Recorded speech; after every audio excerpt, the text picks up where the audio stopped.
Hi everyone, thank you for joining us for March 2022 Stampin' Class by Mail. I'm Brenda Cardinal of stampintulip.stampinup.net, and I'm excited for you to make your beautiful cards this month featuring the New Horizon Suite by Stampin' Up. I've teamed up with Gina Wieselman, a fellow demonstrator and a member of my team, to offer these monthly classes by mail. This month it's Gina's turn to show you how to stamp and assemble your cards, and next month it'll be my turn. Make sure to watch to the end of the video for a sneak peek of the cards for next month. Also, be sure to subscribe to this YouTube channel so you don't miss any of our videos. Have fun making your cards. Here's Gina. Thanks, Brenda. Hi everyone, I'm Gina Wieselman of MySweetPaper.com, and I can't wait to show you how to stamp and assemble your cards using the New Horizons Suite by Stampin' Up. If you ordered a class by mail kit from either Brenda or me, all of your paper and embellishments are cut to size and ready to go. Just pull out the stamp set, ink pads, and the supply items shown here, and that's everything you need to put your cards together.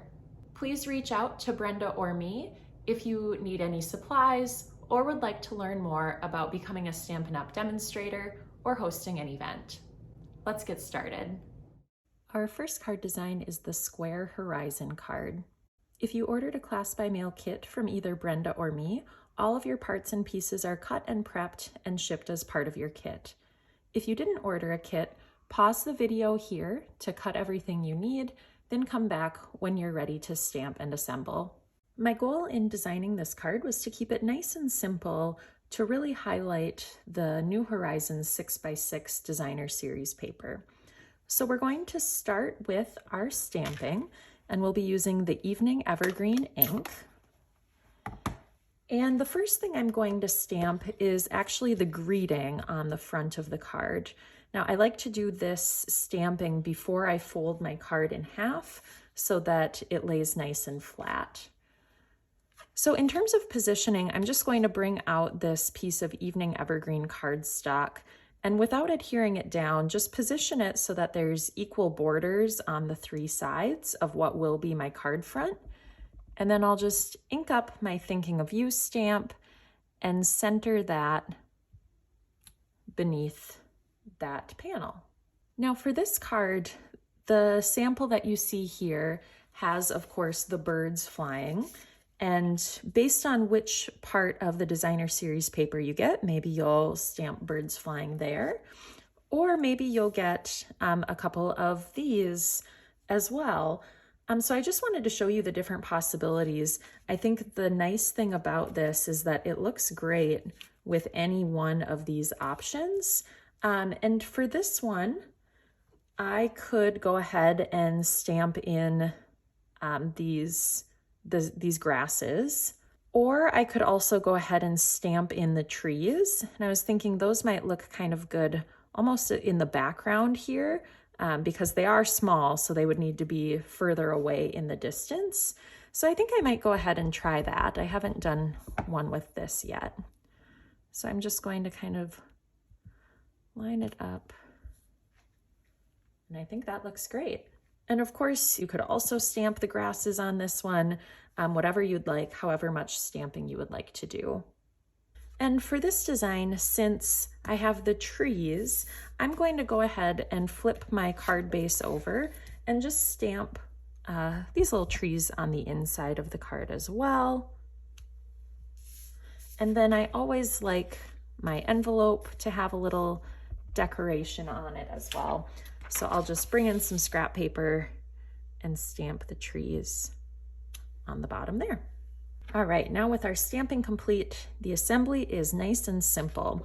So we'll just take our card base, which we've already stamped. We're going to fold that in half along the score line. I'll use my bone folder for a nice crisp fold. And then I'll take my stamped panel and I'm just going to add some Stampin' Seal adhesive to that.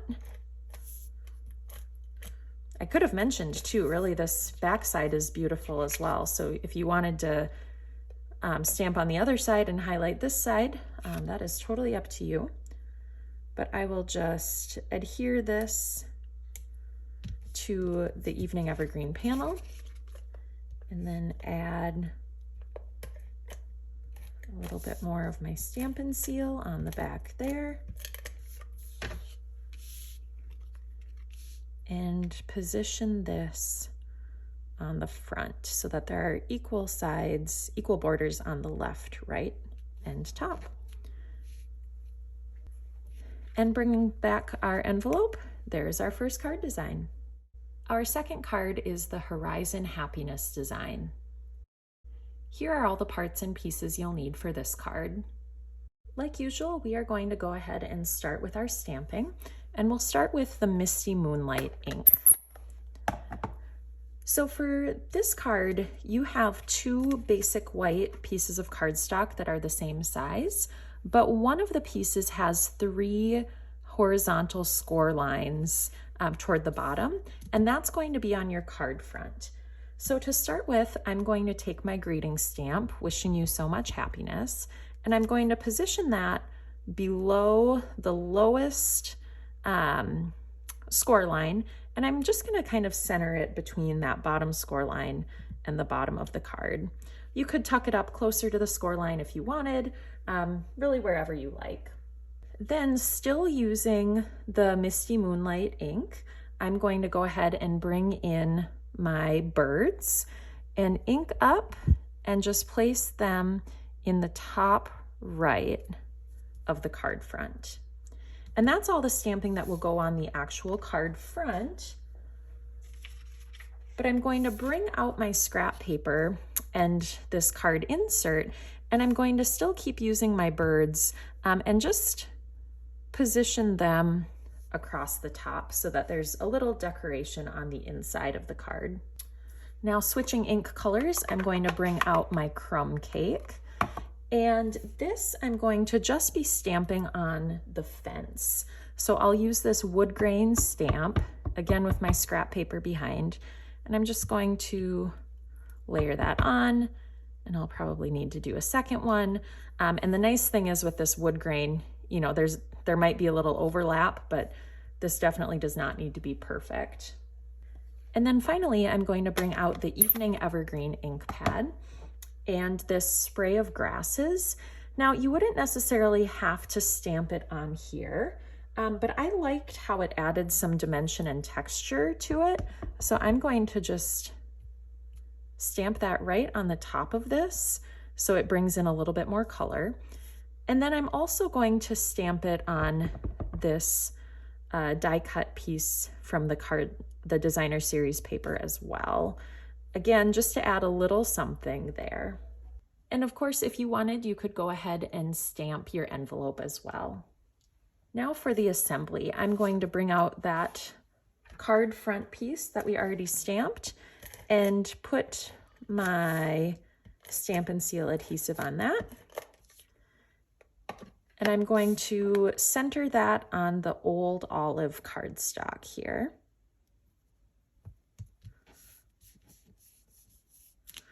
And then we're going to keep layering.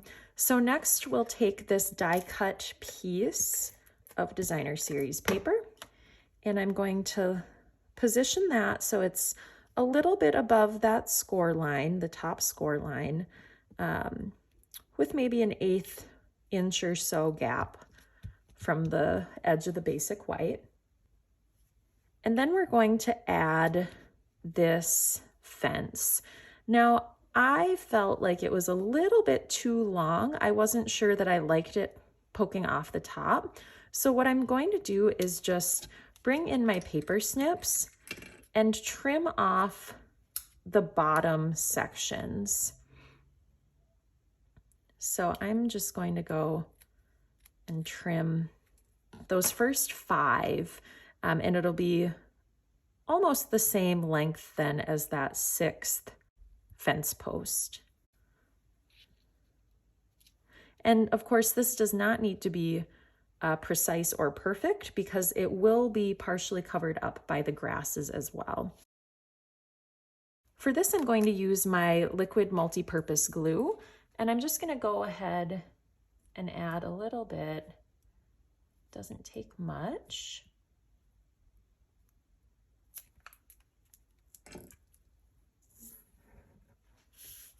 And then I will position this on the card like so. And then once again, using the liquid multi-purpose glue, I'll add some of that to the back of the grass. Just kind of randomly placing it here and there. Oops. Looks like I still have enough glue.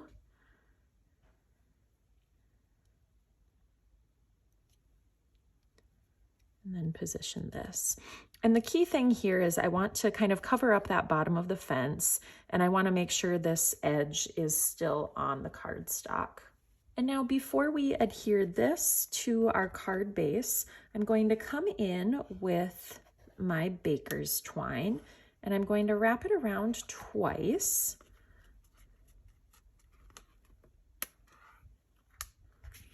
And then just tie a knot where that meets.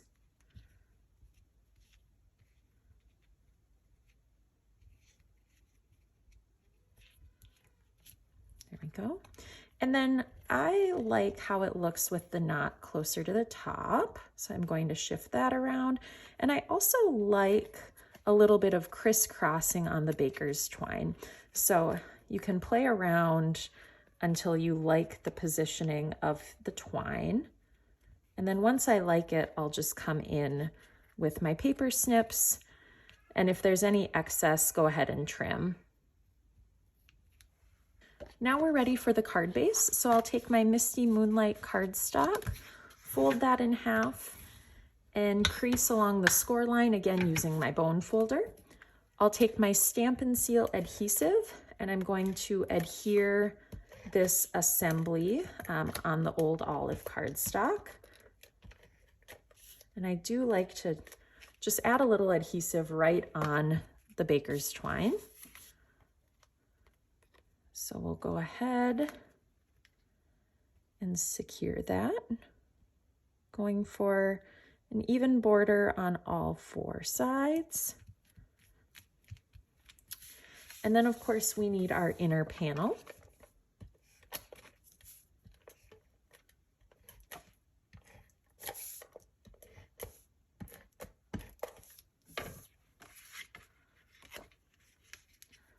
We'll center this up as well.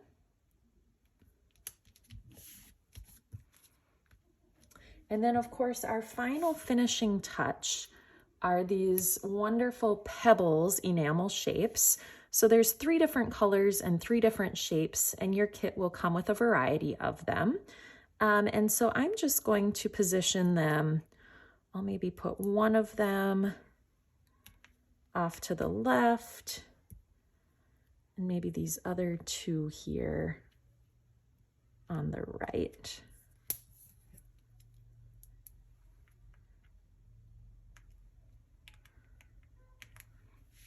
And there is our second card design.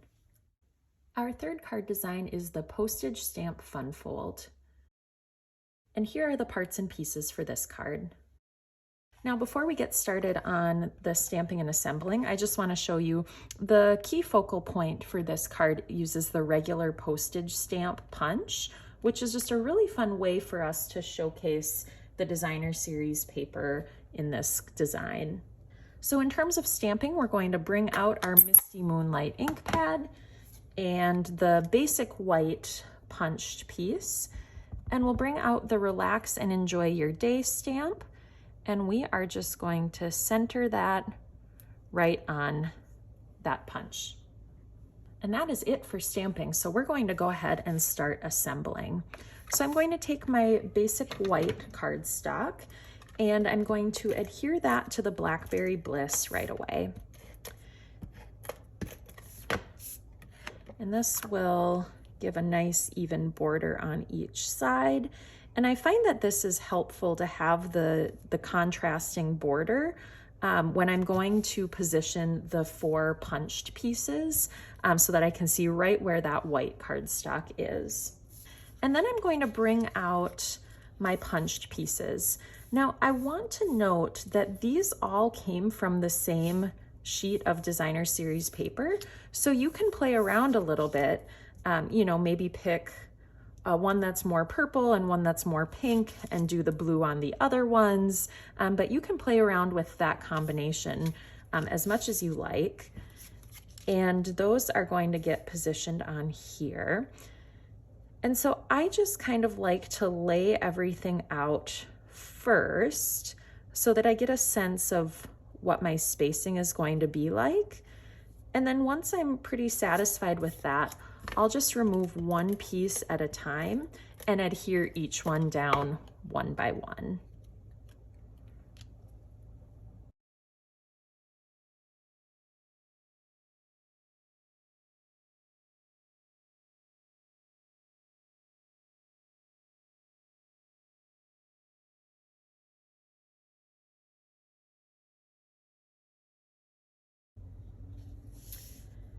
And next I'm going to go ahead and take my card base and I'm going to fold it in half like I would with any standard card and crease along that score line.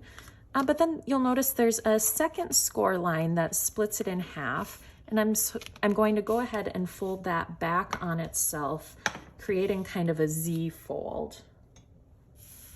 Now with that ready, I'm going to add this piece, this assembly that we've already started putting together, noting that I only want adhesive on half of it because of course I don't want to glue my cards shut. So as I'm putting this on, I'm going to try to hold this closed because what I'm going for here is equal white border on all four sides. And apply pressure once I'm happy with the placement. Next, I'm going to bring out my Misty Moonlight ribbon.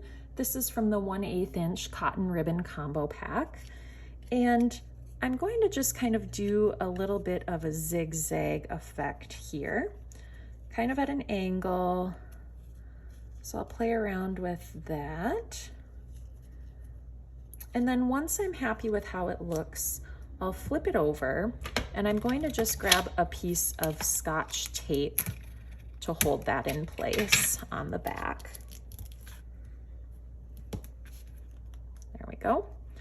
And then to secure this to the card, I'm going to use mini Stampin' dimensionals. I'm going to be pretty generous with these. I just don't like if there's any sagging in the middle of my card. So I'll peel the release paper.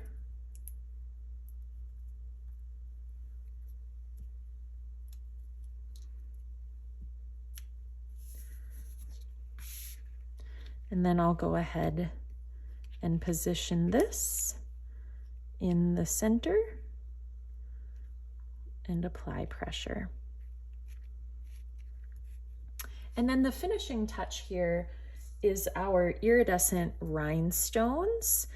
So they come in 3 different sizes, a small, medium, and large. And I'm going to just kind of randomly position them.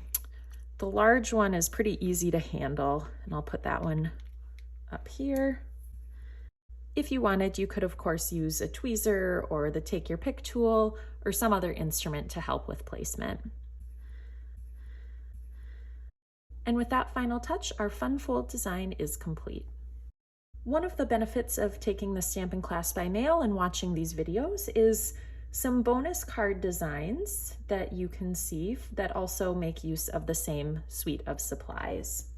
So the first one I'll show is very similar to our final card design, our fun fold, except this isn't a fun fold. So instead of doing that Z fold, I just mounted it on a standard card base. And I thought that looked great as well. But I just loved the look of this designer series paper, and so I wanted to play around a little bit more. And I brought out my tailored tag punch and punched some of the paper with that, and then popped up the greeting on that tag punch as well. This one also used that same fun fold. The designer series paper in this suite is really the showstopper, so I put together some designs that were nice and easy that really just tried to make use of that designer series paper. So really simple stamping here, just some trees and birds and a greeting popped up to put this card together. This one was also nice and simple, again showcasing that 6x6 New Horizons designer series paper. I just took a piece and split it into 3 panels that were continuous across the paper, added some crinkled white seam binding ribbon, and popped up my greeting banner. Of course, I needed to make use of the dies as well, so this one used the fence and the grass again to add to a large piece of the designer series paper, again with the crinkled white seam binding ribbon and a popped up greeting. When I saw this particular pattern in the designer series paper pack, the bright colors really just said rainbow to me. So I pulled out my rainbow dies, and these 4 colors are actually also from the designer series paper pack. So I die cut those, added some ribbon and a greeting, and then the embellishments that I used here are the brushed brass butterflies and the polished dots on either side of the greeting. Once again, I just wanted to modify one of our designs. So our first really simple design here, I used a different pattern of the designer series paper, added some stamps, and this time also added a die cut image. I will note I had to trim this a little bit at the side. It was going to extend too far, but I thought that added a really nice touch to this card. And again, with that same layout, I wanted to bring out the mountain die cut shapes. So I layered those on one of the different designer series paper sheets. Again, I had to trim them a little bit at the ends to make them fit perfectly, but I added some open weave ribbon in the evening evergreen color and the Merry Christmas stamp from the Perfectly Plaid stamp set. So this just really said Christmas to me, and I loved the idea of getting a jump start on my Christmas cards already this early in the year. Once again, showcasing our designer series paper. Given the horizon element here, I thought it looked really pretty to extend it across the full card width. And really simple again, I just backed it in some fresh freesia cardstock, stamped my greeting, and then added the pink color of the polished dots here. And our final card design here, again, showcases the designer series paper. I really think this pattern is just a showstopper. So I kept it simple again and just added a couple of die cut images and a greeting stamp. I hope you find these samples helpful for you as you think about how you'd like to use your New Horizon stamp set and dies if you purchase them. If you need any supplies, reach out to Brenda or me. And of course, we have our Pinterest board as well with additional ideas. Thanks for participating in this month's Stampin' Class by Mail. And here's Brenda with a few more things for you. Thanks, Gina, for showing us how to make those awesome cards. Make sure to follow the link in the email that shared this video with you for a specially curated Pinterest board that Gina and I put together with even more fun ideas of how you might use this month's supplies. Next month, it's my turn to design and share the cards with you, and I'm excited to show you a sneak peek of the 3 card designs featuring the Flowering Fields suite. This suite can be found in Stampin' Up's 2022 January to June mini catalog. It's considered a mega suite because it has 2 stamp set and die bundles. For the class, we'll be featuring the Flowering Tulips bundle. The easiest way to take April's class is to order a class kit by mail from either Gina or me. In your kit, you'll receive all your cardstock cut and ready to go, embellishments, and envelopes, and it'll all be shipped right to your home. All you need to do is add a few additional supplies, including the stamp set, ink pads if you don't already have them, and a few other items shown here. The registration deadline for this class is April 5th, 2022. Make sure to check your email for additional class details, including a bonus opportunity to earn a free Stampin' Class by Mail card sampler kit with a qualifying purchase from either Gina or me. If you're not already on one of our email lists, contact us so we can share all the important class information with you. And we'd love to hear from you, so leave a comment on this video to let us know what your favorite card was this month. And again, don't forget to subscribe to this YouTube channel so you don't miss any of our videos. Until next month, happy stamping!